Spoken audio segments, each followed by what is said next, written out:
Le chef de l'État a compris qu'il fallait, dans une démarche de reddition de comptes, faire d'abord un préalable avant d'aller rendre compte aux populations. Et cette démarche s'illustre agréablement dans un contexte où il faut faire le travail, les chantiers qu'il a ouverts sur toute l'étendue du territoire national.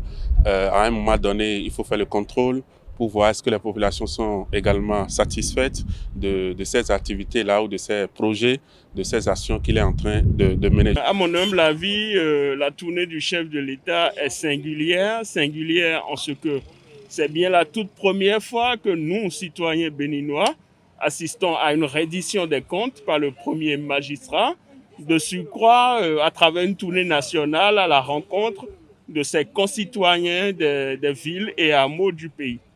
Nous étions habitués donc à une gouvernance théâtrale où le chef et ses collaborateurs descendaient quasiment chaque semaine sur le terrain.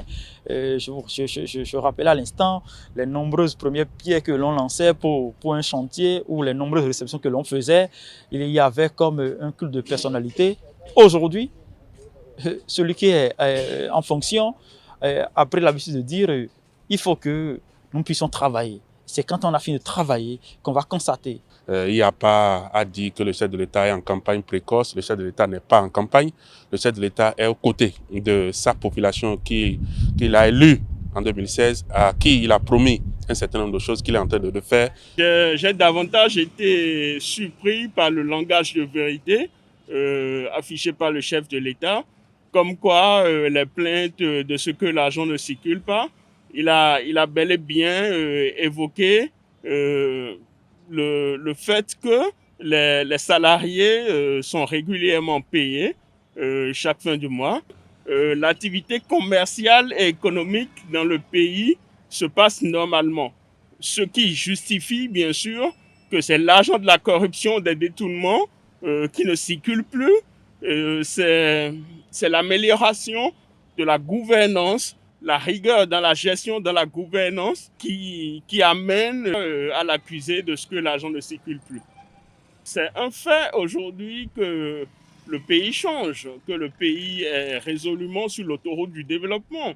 Cet argent qui circulait, certains cols blancs détournaient à leur seul profit et ça permettait donc d'alimenter leurs proches.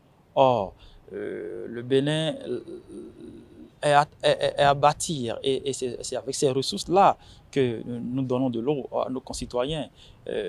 L'argent circulait certes dans le passé, tel que les gens le disaient, mais on n'avait pas, sous 10 ans de régime défunt, on n'avait pas un seul kilowattheure produit par le Bénin.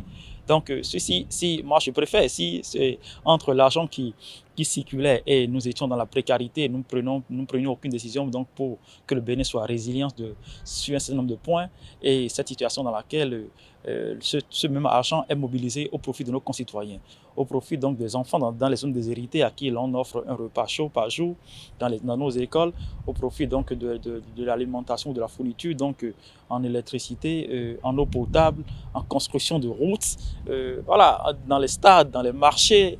Je crois que le choix est tout fait pour tout citoyen qui voudrait que son pays puisse se développer. Je pense que le langage de vérité affiché par le chef de l'État tranche radicalement avec toute velléité liée au populisme ou au marchandage d'illusions. Je pense que cette démarche de rigueur, cette démarche de méthode, cette démarche d'ambiance, d'ambiance et de projection dans le futur doit pouvoir continuer à nous gouverner, et c'est un exemple à suivre.